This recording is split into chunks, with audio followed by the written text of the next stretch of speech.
Class 8-এর প্রথম unit টেস্টের ইতিহাস প্রশ্নপত্র। পূর্ণমান 30, সময় 1 ঘন্টা। এই সেটের প্রত্যেকটা প্রশ্ন ভীষণ ইম্পর্টেন্ট, মন দিয়ে খেয়াল করো। প্রচুর পরিমাণে কিন্তু কমন আসছে বিভিন্ন স্কুলে। টোটাল সেটের অ্যান্সার কিন্তু আমরা বলবো। ওকে, বিভাগ ক, এতে বলেছে সঠিক উত্তর নির্বাচন করো। 1 নম্বর, ইস্ট ইন্ডিয়া কোম্পানি দেওয়ানি লাভ করে 1757 সালে, 1764 সালে, 1765 সালে। সঠিক উত্তর হবে দেখো 1765 সালে।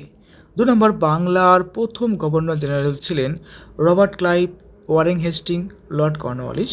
সঠিক উত্তর হবে দেখো ওয়ারেন হেস্টিংস। 3 নম্বর, মুঘল সম্রাট অরঙ্গজেব কত সালে মারা যান? 1705, 1707, 1712। সঠিক উত্তর হবে দেখো 1707 সালে। এরপরে 4 নম্বর, সতীদাহ প্রথা রদ করেন Lord William Bentinck, Lord Dalhousie, Lord Ripon. সঠিক উত্তর হবে দেখো লর্ড উইলিয়াম বেন্টিং। 5 নম্বর, সত্য বিলোপ নীতি প্রয়োগ করে প্রথম কোন রাজ্য দখল করা হয়? ঝাঁসি, সাতারা, সম্বলপুর। সঠিক উত্তর সাতারা। এবার আসছি মোস্ট ইম্পর্টেন্ট প্রশ্ন। পিটের ভারত শাসন আইন পাস হয় 1773 সালে, 1784 সালে, 1813 সালে বলেছে। সঠিক হবে দেখো উত্তর এখানে 1784 সালে। মোস্ট ইম্পর্টেন্ট প্রশ্ন, অধীনতামূলক মিত্রতা নীতি কে চালু করেন? বেশিরভাগ স্কুলে কিন্তু এই প্রশ্নটা খুব করা হয়। উত্তর হবে এটা দেখো, অধীনতা মিত্র অধীনতামূলক মিত্রতা নীতি কে চালু করেন? Lord Wellesley. এরপরে বিয়ের প্রশ্ন, এক কথায় উত্তর দাও। 1 নম্বর, উইলিয়াম কেরি কে ছিলেন? শ্রীরামপুর মিশনের একজন বিখ্যাত মিশনারি ও বহু ভাষাবিদ। এরপরে 2 নম্বর, ইস্ট ইন্ডিয়া কোম্পানির দেওয়ানি লাভের সময় বাংলার নবাব কে ছিলেন? উত্তর হবে নইজুমুদ্দৌলা। তারপর আসছি 3 নম্বর, এলাহাবাদের প্রথম সন্ধি কাদের মধ্যে স্বাক্ষরিত হয়? ব্রিটিশ কোম্পানি এবং অযোধ্যার নবাব সুজাউদ্দৌলার মধ্যে স্বাক্ষরিত হয়েছিল 1765 সালে। এরপরে মেকলে মিনিটের প্রভাবে ভারতে কোন শিক্ষা ব্যবস্থা গুরুত্ব পায়? উত্তর হবে ইংরেজি বা পাশ্চাত্য শিক্ষা। 5 নম্বর, সাঁওতাল বিদ্রোহ কত সালে হয়েছিল? উত্তর হবে 1855 সালে। তারপরে 6 নম্বর, সিভিল সার্ভিস বা আমলাতন্ত্রের জনক কাকে বলা হয়? উত্তর লর্ড কর্নওয়ালিসকে। 7 নম্বর, পলাশের যুদ্ধে সিরাজদৌলার প্রধান সেনাপতি কে ছিলেন? উত্তর হবে মীর জাফর। 8 নম্বর, হায়দ্রাবাদ রাজ্য কে প্রতিষ্ঠা করেন? উত্তর নিজাম উল মুলক, চীন কুলিস খানও বলা হয় ওনাকে। এরপরে বিভাগ খ, প্রত্যেকটা প্রশ্নের জন্য দেখো নাম্বার রয়েছে 3 করে। সি এর 1 নম্বর, লর্ড কর্নওয়ালিস কেন কোর্ট কর্নওয়ালিস প্রবর্তন করেন? উত্তর প্রশাসন ও বিচার বিভাগকে দুর্নীতিমুক্ত এবং নিয়ম শৃঙ্খলার মধ্যে আনতে 1793 সালে লর্ড কর্নওয়ালিস একগুচ্ছ আইন সংকলন করেন, যা কর্নওয়ালিস কোড নামে পরিচিত। এর মাধ্যমে দেওয়ানি ও ফৌজদারি বিচার ব্যবস্থাকে আলাদা করা হয় এবং আমলাদের ক্ষমতা নির্দিষ্ট করা হয়।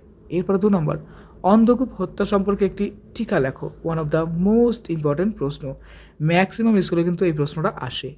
1756 সালে সিরাজদৌলার কলকাতা জয়ের পর হলোওয়েল নামক এক ইংরেজ প্রচার করেন যে নবাব একটি ছোট্ট ঘরে 146 জন ইংরেজকে বন্দি করেন এবং 123 জন শ্বাসকষ্টে মারা যান।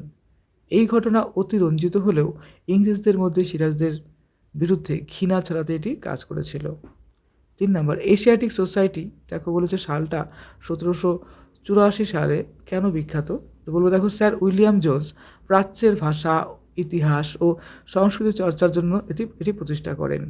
এর ফলে প্রাচীন ভারতের অমূল্য সম্পদগুলো যেমন মনুস্মৃতি, শকুন্তলা ইংরেজিতে অনুবাদিত হয় এবং ভারতীয় ঐতিহ্যের গৌরব বিশ্বজুড়ে ছড়িয়ে পড়ে। 4 নম্বর, রেগুলেটিং অ্যাক্ট কেন পাশ করা হয়েছিল? উত্তর ইস্ট ইন্ডিয়া কোম্পানির কর্মচারীদের সীমাহীন দুর্নীতি ও স্বেচ্ছাচারিতা রোধ করতে এবং কোম্পানির আর্থিক সংকট মোকাবিলায় ব্রিটিশ পার্লামেন্ট এই আইন পাশ করে। এর মাধ্যমে বাংলার গভর্নরকে গভর্নর জেনারেল করা হয় এবং মাদ্রাসা ও বোম্বাই প্রেসিডেন্সিকে বাংলার অধীনে আনা হয়। এরপরে 5 number, one of the most important, চিরস্থায়ী বন্দোবস্ত প্রবর্তনের দুটি প্রধান কারণ লেখো। 1793 সালে লর্ড কর্নওয়ালিস চিরস্থায়ী বন্দোবস্ত প্রবর্তন করেন। এর প্রধান কারণ ছিল কোম্পানির বার্ষিক রাজস্বের পরিমাণ সুনির্দিষ্ট ও সুনিশ্চিত করা এবং 2 নম্বর, ব্রিটিশ শাসনের একটি অনুগত জমিদার শ্রেণী তৈরি করা, যারা প্রয়োজনীয় কোম্পানিকে সমর্থন দেবে। এরপরে one of the most important, maximum স্কুলে কিন্তু আসার সম্ভাবনা রয়েছে। মেকলে মিনিট 1835, দেখো মেকলে মিনিট কি? উত্তর বলবো দেখো লর্ড বেন্টিংয়ের আইন সচিব থমাস ব্যাবিংটন মেকলে ভারতের প্রাচ্য শিক্ষার বদলে পাশ্চাত্য বা ইংরেজি শিক্ষার সপক্ষে যে প্রস্তাব পেশ করেন তা মেকলে মিনিট নামে পরিচিত। তিনি মনে করতেন ইউরোপের একটি ভালো গ্রন্থাগারে একটি তাকের বই ভারত ও আরবের সমস্ত সাহিত্যের সমান। তার লক্ষ্য ছিল ইংরেজি শিক্ষার মাধ্যমে একদল কেরানি তৈরি করা। আমাদের ইতিহাস সেট কমপ্লিট হলো। এরকম অনেক সেট দিয়েছি, অবশ্যই দেখো। Best of luck.